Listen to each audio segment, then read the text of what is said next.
At his annual presidential conference on December 23, 2016, Russian leader Vladimir Putin weighed in on a contentious U.S. election that elevated Donald Trump to victory. До конца шел, хотя никто не верил, кроме нас с вами, о том, что он победит. Вот.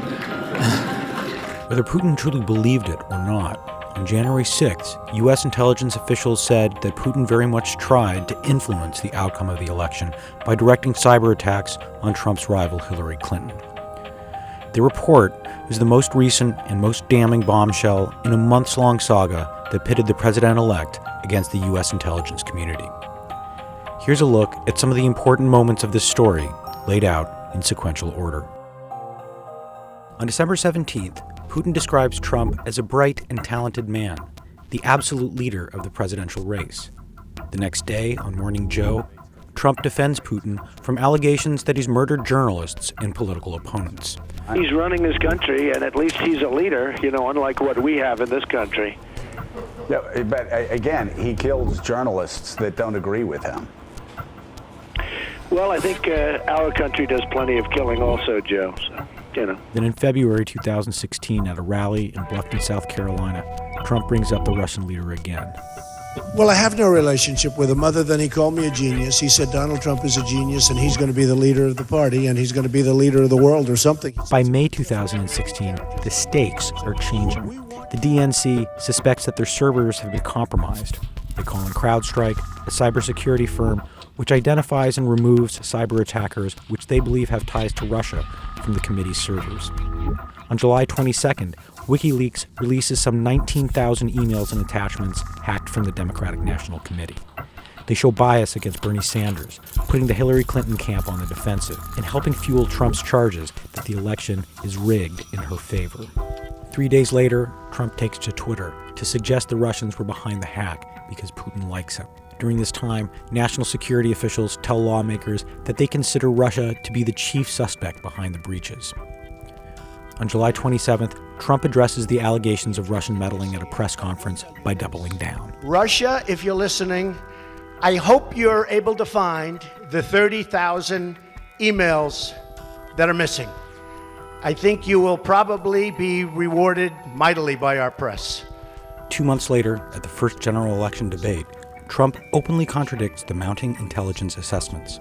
I don't think anybody knows it was Russia that broke into the DNC. She's saying Russia, Russia, Russia, but maybe it was. I mean, it could be Russia, but it could also be China. It could also be lots of other people. It also could be somebody sitting on their bed that weighs 400 pounds, okay? 2 weeks later, intelligence officials again raised the stakes, alleging that the hacks had to have been authorized by Russia's senior-most officials.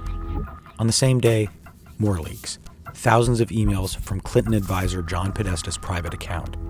The revelations are sparse, but continue fueling rumors that the Democrats are up to no good.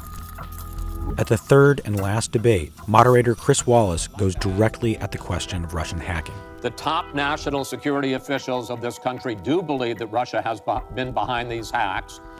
Even if you don't know for sure whether they are, do you condemn any interference by Russia in the American election? By Russia or anybody else? You condemn their interference? Of course I condemn. Of course I can. I don't know Putin. I have no idea. I never met Putin. This is not my best friend. Clinton is even more direct.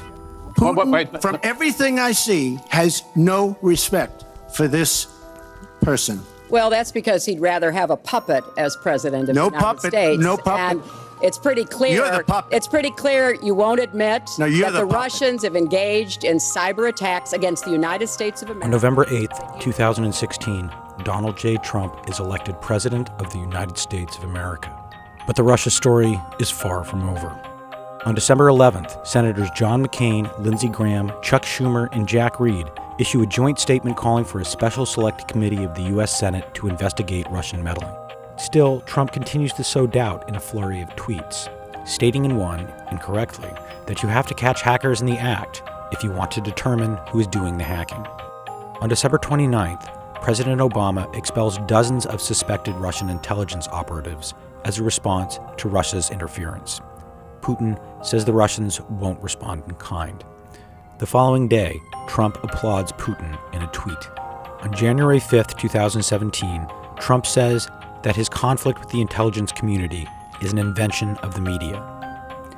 The next day, the intelligence community makes its assessments public. Its findings are blunt. Putin directed the cyber attacks. He sought to denigrate Clinton. And he developed a clear preference for Trump. Less than 24 hours later, Trump issued a renewed call for cooperation with the Kremlin.